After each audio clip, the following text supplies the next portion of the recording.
It's Darkside Phil's Game of the Year Awards for 2015, the top 10 best games of the year. Honorable mention, Tales from the Borderlands. And you know, when this game was announced, I think a lot of people were skeptical, myself included. How are you going to convert the Borderlands series of open-world first-person shooter/looter games into an episodic narrative telltale series? And in a lot of ways, I think that this game actually succeeded, and in some it failed. I think that the casting was amazing, having a wide variety of characters who you got to know, who developed over the 5 episodes of this game, and actually you really cared about by the end, was awesome. The voice acting, awesome. The narrative style, really cool, because you had multiple plot lines going on at the same time. You were going from the past to the future. You had some really awesome dialogue in there that was very sarcastic and snarky, but also very, very entertaining and funny. And of course, the fact that it did incorporate all kinds of elements from the Borderlands universe, all added to the quality of this game. A few detriments, I think. Number one, the fact that your choices, as usual with these Telltale games, really didn't matter. It didn't matter what you did, the same kind of outcome was going to happen. And number two, being that it was a Borderlands game, I think a lot of people kind of gave it the rub off and said, well, this can't be good. Borderlands is really not about the narrative. It's about running around and shooting, and really that's not what this game is at all. It's very much different from that. And that's why, in my opinion, I actually think Tales from the Borderlands ended up being my favorite Telltale game in the past 3 years. I actually think I like it slightly more than The Wolf Among Us, but probably just a little bit less than that original The Walking Dead episodic game that put Telltale games on the map. So it's a shame if you skipped over this one. One of the best soundtracks of all the games together too.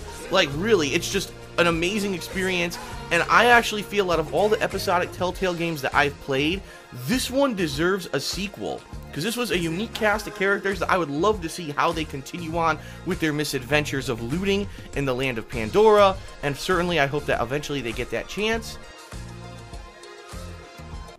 But now back to our official countdown with number 5, Batman Arkham Knight.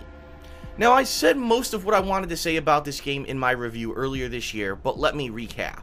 Batman Arkham Knight visually is stunning, and probably one of the best looking open world games, and the best looking Batman game you'll ever see. Having the same returning voice acting cast, a wide variety of villains who are adding tons of variety to the gameplay of the game at all times, and tons of content, to say the least. The implementation of the Batmobile, which is a totally new thing that's implemented in multiple different ways during the course of the game. All major pluses. However, I did feel that Arkham Knight just slightly didn't deliver as well as Arkham City did. I don't know if it was the fact that the Batmobile was overused too much, or maybe the fact that I felt there could have been a better story ending, but I really did enjoy this game, and anyone who's a fan of the Batman Arkham series, or of course Batman in particular, should not miss it. Batman Arkham Knight, one of my favorite games of the year by far, had tons of fun playing it, and for me, it was actually coming full circle, because one of the biggest major releases that I ever did a full playthrough of on release day was Batman Arkham Asylum. And to be able to play this game years later and to have people there with me every day live on stream or watching on YouTube and following along with my antics with Batman was a really amazing feeling.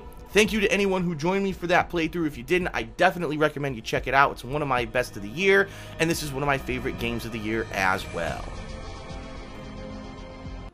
Up next on the countdown, a game that we all were expecting to be pretty amazing delivers. Maybe not as much so as many of us wanted, but it still made some of my favorite games of the year. So check it out.